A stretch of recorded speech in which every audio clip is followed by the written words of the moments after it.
You're listening to Garibaldi Red, a Nottingham Forest podcast brought to you by Nottinghamshire Live. Hello and welcome to episode 8 of Garibaldi Red, the Nottingham Forest podcast from Nottinghamshire Live, as we continue to be exiled at home like the rest of the nation.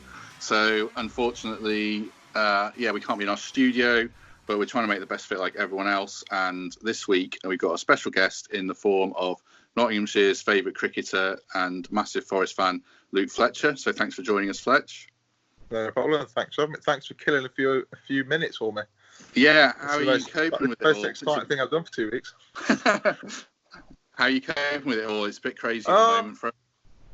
I think we're coping all right. I mean, we've got obviously 2 kids. I've got 4-year-old Freddie and Rosie, she's 1 next week or the week after. So, just trying to stay busy, mate, really. That's all we're trying to do. Got a bit of a good routine going, so it's the best we can do at the minute. What's it like being a professional athlete? Because obviously you're on the verge of your season with Notts. What are you able to do at the moment, and how are you staying sane? Well, I actually took a watt bike up from the gym a couple of weeks ago. I thought I sort of read the script what was coming, so I banged one in the back of my car and it's in my garage now. So I've got that. I can run around Collick Park. I don't live far from there. So little bits and bobs. And don't get me wrong, it's nothing like we get on a day-to-day basis. But ticking over as best we can, really. Are you finding it the same as everyone else? Is it just a bit mental life at the moment? I'm finding it. I'm a bit overwhelmed with it all. I can't stop talking about it. I can't stop listening about it. I can't stop checking social media about it. I just find it so surreal. And I think like everyone else, really, and no one really knows, how. I think we all realise how bad it is, but no one knows how long it's going to go on for. So that's the bit. That's the bit that concerns me. I just don't know how long it's gone for, and I know a lot of people are going to die from it. So it's sort of really, really weird to be involved in, really. What's the chat like amongst the Notts players WhatsApp group? Are the cricketers kind of grasping it in general like you? Do you think? I think people have, some of the lads who don't live in Nottingham have returned to the families, and everyone, they're just trying to stay busy, really. But none of us know what's really going on. We know, we've been told by the ECB we're not to start until the end of May, the 29th of May. So that's really what we're going by. Then obviously you listen to Boris at 5 o'clock every night, and he's just told us to stay in the house for the next 3 weeks and pretty much, isolated us. So we're basically just going by what the government is saying at the minute. Like everyone, really, like the Forest lad, all sportsmen and women, just sticking by the government rules, really. So how do you see sport panning out then in the next few months? I mean, cricket-wise and Forest-wise. When do you think you'll play again? Is May a realistic time, do you think, or not? Honestly, mate, I have not got a clue. I'm hoping. Of course, I'm hoping. I've got my fingers crossed because, I'm all right at the minute. But if this lasts much longer than a few months, then I'm going to be really struggling. So, I've got my fingers crossed, but I just don't know. I don't. With these things, I suppose you've got to take it day by day. Aren't we? We're all in the same boat. Not just sports people, but everyone really. And it's quite sad that a lot of people are losing their jobs, and the country's in a bit of mayhem at the minute. So. I honestly, mate, I don't know. I think that's what we all wish we'd know, but we ain't got a clue. So if we kind of turn our attention to football a bit, I suppose it's a bit insignificant really in a way, but would you be pretty gutted if the season was null and voided Forest-wise, given how well they've done? 100%. Yeah, I sort of, getting promotion, automatic promotion was a big ask, I reckon. But definitely playoffs. I had the dream of going to Wembley and watching them a playoff final. I thought that was definitely achievable. And they've played well. I mean, they've been, the start they got after Christmas was absolutely phenomenal. They dropped off a bit with the loss against Charlton, but that happens. It's a long season for them Championship lads, and there's a lot of games. A bit of a loss of form, and the classic word momentum sort of shifts a bit. But they've been solid all season. So I think it was getting to that stage where you start looking at, like I say, the Wembley finals and things like that. So it was getting exciting, really. Did you see them playing as well this season? I guess when Lamucci was appointed, I didn't know much about him. What did you think was going to happen this season?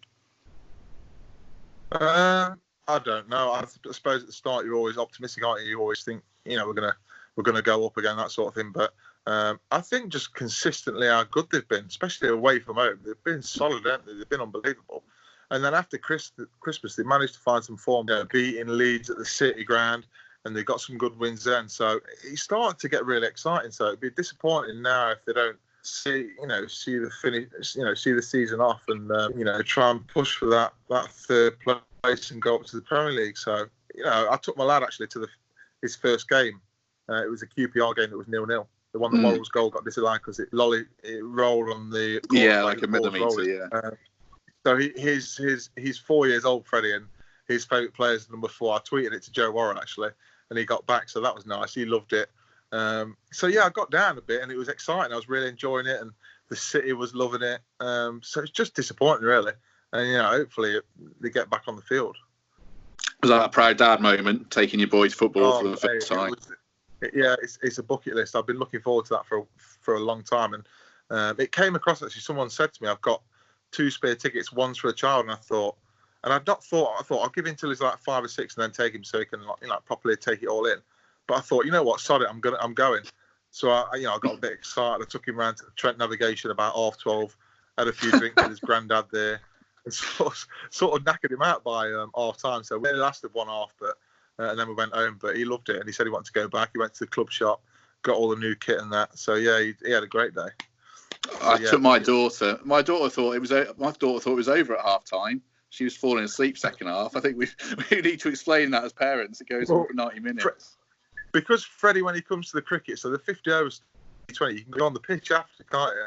So at half time, he said to me, "Are we allowed to go on?" He thought he could go on the pitch at football as well. So he thought he was going to run on the pitch and play football. So he was a bit gutted after that. That sort of sent him in. That sort of done him that. He was devastated that he couldn't go on the pitch. So he wanted to go home. So which players have stood out for you this season then? I know you're a bit of a goalkeeping fan in your youth. Who stood out for you? Yeah, mate. How good. Samba, he's unbelievable. He's been quality. He's been solid. Joe Worrell, I love Joe Worrell. I've got a soft spot for him because he's a local lad from Hucknall. Joe Lolly, he's found some form, and he struggled. He broke his toe early in the season, so he's been playing for a bit of pain, but he's found some form as of late. Graben, solid up front. Ben Watson, he just churns games out, and he doesn't miss a fixture. He's solid. The majority of them really. Samba So as well. Went down with a knee injury, didn't he? So he was just getting going. He was really good. I enjoyed him. My main ones though is Samba, Worrell, Graben, Lolly. That's my top 4. So let's pretend this season is gonna finish and everything goes to plan. Is this the team that does go up, or do they still need a couple more signings for next season, you think? You're going to have to... Yeah, I think so, yeah. I mean, there's a lot of pressure on Graben, isn't he, up top on his own, so he needs a bit of support. I know Dwight Gale, they were sniffing around him. There was a lot of rumours around January about him, but definitely they need to invest in, as all clubs do, don't they? They need to invest to strengthen the depth, really, because that Premier League is another level, isn't it? So you just never know how some of the players like your Worrells and that are going to get on in that division, because it's the tempo and the speed is ridiculous, isn't it? So... I think you'd have to invest in some experienced players and some new talent, definitely. But you want to keep the core of the lads because it looks like they've got a good dressing room at the City Ground at the minute, which you haven't really seen over the last few years. And that counts for a lot, really, especially over a long championship season. To have a good dressing room and have a good sort of atmosphere and connection between the players is probably... it goes a long way because the season's so long. You go through so many games that you need that, really. If the change room vibe's not there and players aren't connecting that well, then it's very difficult then. But I think you keep the core of the Forest players and you bring in some new faces that have experienced the Premier League. I reckon anyway. What keep impact? Keep Lamouche. Love him. Give him a new contract now.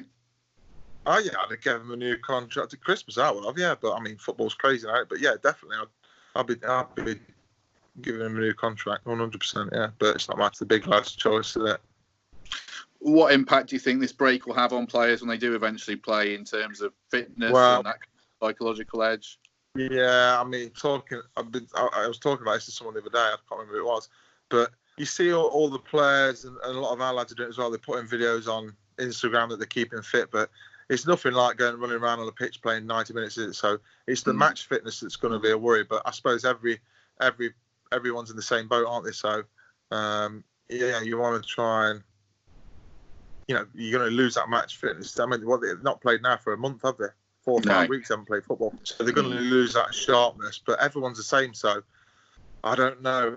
We've never been through this sort of situation ever in this country. It's absolutely crazy. So everyone's in the same boat. I mean, players going to do so much at home, ticking along, doing your own little bits of fitness, but it's that match sharpness that they'll lose, which you want to try and get that back as quick as you can, really. But we don't know. We don't know the schedule, do we? We don't know when they're going to come back. No, I mean, if it was you and cricket-wise, would you want a couple of friendlies to try and get some running in your legs again? Me personally, yeah. I mean, yes. Well, I'll just explain to you. So after Christmas, being a fast bowler, you sort of start working towards, you're getting your overs up and you're getting the miles in your legs so your body can adapt to bowling again, day in, day out. You can't just go straight into bowling because you'll just snap. So you need to, I think there's a stat of 150 overs. Your injury risk after bowling 150 overs goes down massively. So if I bowl 150 overs now, before the start of the season, which I was on track to, which I would have done easy, the risk of getting injured then goes down ridiculously, drastically. So they're the sort of things that you need, really. You need that mileage in your legs. You need your body to adapt to bowling day in, day out again, because it's such a hard thing to do. And I imagine that's similar to football, really. You can sit on a bike and spin your legs around, or go for a jog around Colwick Park, but it's completely different to the intensity of playing in the Championship. So I don't know. It's very difficult when you've not got a time scale on these things. I mean, ours is May the 29th, so I need to now. I've not bowled for a while again. I need to probably bowl another 150 overs to get myself back to where I need to be. So it's one of them, mate. I don't know. I honestly don't know. What about the psychological side of it as well? You're used to being in a dressing room with your mates. Forest players are as well. How do you think how are you coping with that? How do you think footballers are coping with that isolation?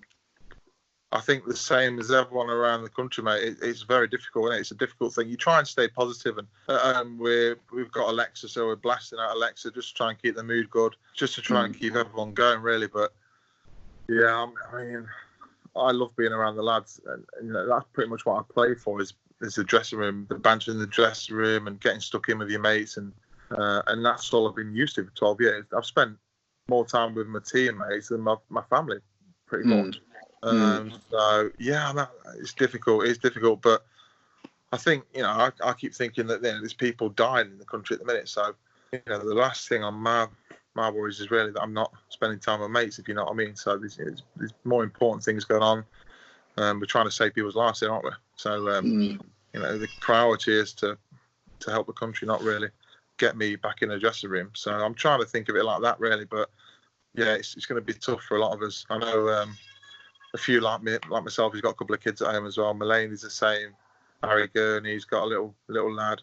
Sammy's got 2 kids as well. So it's just very difficult. Your life sort of changes upside down. I feel like a school teacher at the minute, so it's just crazy. I know. I lost my ride with my daughter today. This is off on a tangent. Yeah, it's hard she's 6, trying to keep them entertained and not drive each other mad when you're all penned up. It's hard work. I know. Yeah, so I just find it so overwhelming what's going on. I find it so strange that I'm itching to know when we're starting cricket. I know May the 29th is, but who knows? You know what I mean? I'm itching to know, but there's no number on it. There's no date on it, is there really? So, are you getting annoyed at those idiots who aren't staying indoors then? Does that really wind you up? Yeah, I am. Yeah, I am because I think the quicker everyone does it, the quicker we all do as we're told, the quicker we can sort of get through this virus and sort of kill it off. That's my theory. That's what I'm reading into it. When Boris speaks at 5 o'clock. But then I went to Morrison's the other day because I needed to get some milk for the little one. So I had to go. I wasn't just taking the mick out of it. I had to go there and get some baby milk. And there's loads of people just bombing around and this sort of distancing yourself. That wasn't happening. I thought this is just crazy. This is never really going to stop. And that's just one Morrison's. You got to remember the thousands of shops all over the country, isn't there? that people are just mixing. So, and then you see pictures on Twitter of people at the Tube in London, that's rammed, and you just think, we're never really going to get through this, or it's just going to take longer if we don't do as we're told. So, I suppose all you can do is look after yourself, can't you? So we're sticking by the rules in my house anyway, and hopefully everyone else is.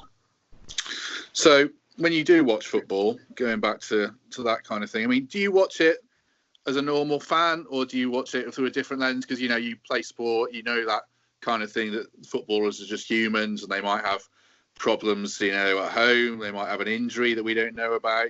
Can you watch it as a normal fan still? I watch Forest as a normal fan. Yeah. But then you sort of read between the lines, can't you? When you've been involved in sport, you can sort of tell if something's not right, or confidence of the players down, or maybe they're carrying a niggle, or maybe the dressing room, there's an upset in the dressing room. You can sort of see that when you've been involved in sport. I mean, you probably can as well, because you've been involved in sport. So, yeah, but I mean, when Forest play, I'm as a fan. I sit at home and watch it whenever it's on Sky, or if I can go to the ground, I'll watch it. But yeah, I like to watch any sport, really, not just football. I watch all sorts. So, but yeah, I feel sorry for footballers, because there's a lot of pressure on them, and they're just human at the end of the day. And I can sort of mentally sometimes relate to how they're feeling, especially when you go through them bad times and the fans are on your back. And it's a lot worse than cricket, by the way, because obviously football, there's a lot more people watching it and a lot more fans. So I sort of know what they're going through in that sort of sense. So it's a lot tougher than what people who haven't been involved in sport actually understand. There's a lot of pressure on sportsmen. And then, you might be in your last year contract and you pick up a niggle, or I don't know, the manager signs a new right back in your position as right back. So then there's pressure again on you. It's that sort of thing that people don't understand. They think you're just on a good wage, and you just, you're in from, I don't know, 10 till 12, and then you just chill at home on your Xbox or whatever you do. It's not that at all. The pressure in sports is ridiculous, especially the more money you earn as well, the more the pressure seems to come. How come you're a Forest fan? Is that a family thing? I'm my dad's sport. My dad's no, not. I don't think it's a family thing. My dad's sports Forest. My younger brother sports Man United. In fact, my older brother. So there's only my brother who sports. My younger brother sports Man United, and me, my older brother, my dad sport Forest. My brother goes a lot. My older brother goes a lot. It's just been one of them things, really. Yeah, from a young age.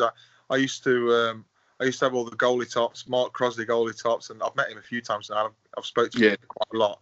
So that's quite surreal, really, that I used to pretend to be Mark Crosley. So it's weird, but yeah, I've always loved going down. Did you get a bit starstruck? I know, obviously, you're not no more. Cricketer. No, not you no don't more. know. Not no more. I used to, big time.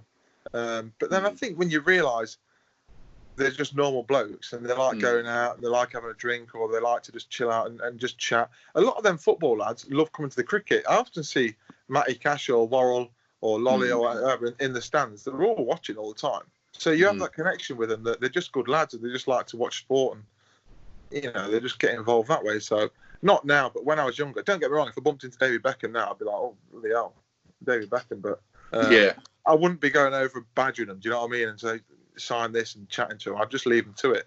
But no. But back when you were growing up, did you want to be a footballer or a cricketer, or neither? I didn't want to be a cricketer. I never dreamt of being a cricketer. I never thought. To be fair, I played football till I got released by Notts County. So I was good football. I was a decent footballer. Everyone says they're a decent footballer, don't they, when they're young? Yeah. Everyone. I hate saying that. Don't put that on. But I was doing all right. Anyway, put it this way, I was doing all right. I was at Notts County for a bit, and then I got released, and that I sort of fell out of love with football. I couldn't be bothered with it anymore. I still played it messing around, but I never took it seriously enough. And then that's when I started playing cricket, but just with mates. And then I went to play for Bulwell, and then it sort of escalated from there. But even up till I signed my contract to cricket, I never thought I'm going to be a cricketer. It was literally like that. I was 1 minute I was working at Hooters, and the next minute I was opening the bar with Ryan Sidebomb. It was that crazy. So there was never really that pressure on me from a younger age. I just sort of played the social thing. I used to love playing. I used to love going out Friday night, play cricket on Saturday at Papwick, go out Saturday night, play cricket on Sunday, and then work all week and then do it again. I used to love that. That was the dream for me. And then it got a bit serious. I got a bit better and was doing well. And then, before you know it, I was playing for Notts. So I never really dreamt of it. No. Football, I definitely dreamt of being a footballer, 100%. You were keeper, weren't you? The goalkeeper at Notts. Keeper at Notts, but I played centre half as well a bit. I played at Old Trafford and Wembley. I played at Old Trafford with my school in the Adidas Predator Cup. I was centre half then. We got to the top 4 schools in the country, and then we played a finals day at Old Trafford. And then 2 weeks after that, I was playing for City Boys at Wembley in goal, and that was a similar thing. Like top 4 cities played at Wembley, so it went downhill after that, mate. To be honest, I never sort of. I still love playing football now, but yeah. What's the standard of football like amongst the Notts cricketers? Who's good? Who is good? Who is good? Who's good? Do you know? Honestly, you will be surprised at this. Samit's quite good. Samit's all right. Surprised at that. Don't get me wrong. He doesn't move on the same blade of grass, but when he gets the ball, he's quite good. Yeah. Ailes is pretty good. Ailes is centre half. He's pretty solid. Jake Libby was good. He's not with us no more, but he was very good. He's a sort of person that you're picking teams, you pick him first. Yeah. Joe Clark's handy. Yeah. Peter Moores is solid. He's a rock. He always goes centre half. He's an early round pick. You pick him up early, he's good. But there's some shockers as well. There's some terrible footballers. Yeah, cool. Jake Libby's not dead, by the way, for listeners. He's just moved to a different club. When you see him with us, he's gone to Worcester. He's not. He's still alive. He's at Worcester. Good. How did you end up working at Hooters, by the way? It's not a normal career path. Obviously, you went. I ended up working at Hooters because a mate of mine called John Wakelin, who I was playing with Papawick for, he knew the manager there, and he's still the manager now. His name's Mark James. He's a top man. And he said he'll have some work for me because at the time I was playing a lot of second tier cricket, and so I needed to fit sort of work. I wanted to fit the work around the cricket. So I used to play cricket and then go to Hooters, work till 11, 12 at night, get the last tram home to Bullwell, get the tram in the morning, play for the second team like day 2 or something, and work it like that. So he was like really flexible with me. So I did that for that summer while I was trialing for the second team, and then I signed the next March, I think, for Notts. So I never went back. But it was quality. When did you feel like you were a proper cricketer then? Was there a point where you thought you really made it? I think once you start getting into all formats. I started first, it was the old Friends Provident, the 50 over comp. So I started playing that, and then didn't play a 4-day game for another season, I don't think. And then once I got in the 4 days and I was consistently playing that, I think when you get in the 4-day format and you consistently play that, that's when you can not say you made it, but you pretty much, you're doing your bit, aren't you? And then you get a reputation around the counties. You've been taking a few wickets. So yeah, probably not for a few years really. So I settled down, did a few years, and sort of learnt my trade a bit. Probably a good couple of years, 2-3 years, yeah. So back to Forest in your younger years then. Do you remember your first game and that kind of first era you got into? Was it still a Clough team or was it a bit later than that? No, it wasn't a Clough team. It might have been a David Platt team, you know. Oh, God, you are younger than me, yeah. Yeah, it probably would be that time. It might have been that, yeah. I can't remember. It might have been a Frank Clark was before Platt, wasn't he? Yeah. It might have been just the end of Frank Clark's. I can't remember. It might, for some reason, Forest Norwich, for some reason. I don't know. Yeah. It might have been that. But, I used to go a few times when I was younger, not all the time. And then I actually got a season ticket when I was about 14, 15, when my mum let me go down to the game on my own, that sort of thing. I got half a season ticket then, so I went down then a lot. And that's when I think West Ham were in the Championship then. And they had Michael Carrick playing for him, Jermaine Defoe, David James in goal. I remember that was a good game. I went to that one. I think Marlon Harewood was actually playing for West Ham then. I think that was that sort of era. But yeah, the Paul Hart era as well, that was quality. I enjoyed that. That was the sort of start, really. Yeah. The Paul Hart era. So like your Jermaine Jonas, Michael Dawson, Andy Reid, Andy Johnson, Marlon Harewood, that sort of era. So who's your all-time favourite player then? Was it Crossley or is it someone else that's your favourite Forest player? I'll take Cross is my favourite goalie. Mm. My favourite defender is, I'm going to go Dawson at the minute. Or no, Wes Morgan. Wes Morgan's my favourite defender. My favourite midfielder was Andy Reid. Yeah. My favourite striker was Andy Johnson. But I reckon Graben's going well on it. But Andy Johnson, I used to love Andy Johnson. Yeah, he was class. I think Andy Reid's my favourite Forest player. Who? Andy Reid. Yeah. Oh yeah. That first spell. I actually met him just after Christmas. I met him. We were at David Lloyd Gym, and we were getting changed, and I obviously knew who he was, and I think he sort of knew I played cricket because he's mates with Swanee, and he just started talking to me, and I was having a good chat with him. I spoke for about 20 minutes, and I wasn't starstruck then. We're just chatting normally as blokes, but he's a top man. He came across really well, and some of the games he played, some of the goals he scored was unbelievable, wasn't it? He was classy. And actually, when he came back for his, he went to Tottenham, then Sunderland. Then I can't remember. Did he go to Charlton after that as well? And then he came back to Forest, didn't he? Yeah, class, legend. Andy Reid. Do you think fans forget that footballers are normal blokes when they just meet them in the street? Do you think they're a normal guy? Yeah. I know a lot of people are starstruck. I mean, until you're around an environment like that. So, mate, when I first walked in the Notts dressing room, you had people like Swan, Hussey, Sidebottom, Reid, Frank. So I was exactly the same. But I think once you get to know people, you just realise they're actually normal. And then you can actually have normal conversation with them, can't you?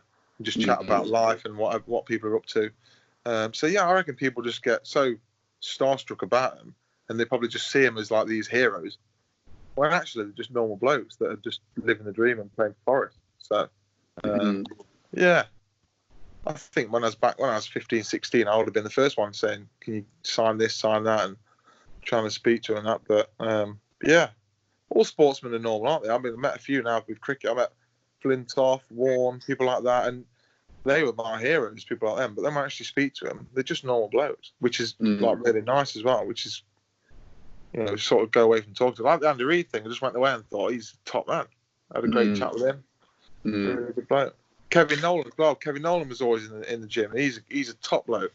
And he always come to the cricket as well. So he was great. The lads loved chatting to him. He was a really good bloke. He's working at West Ham now, isn't he?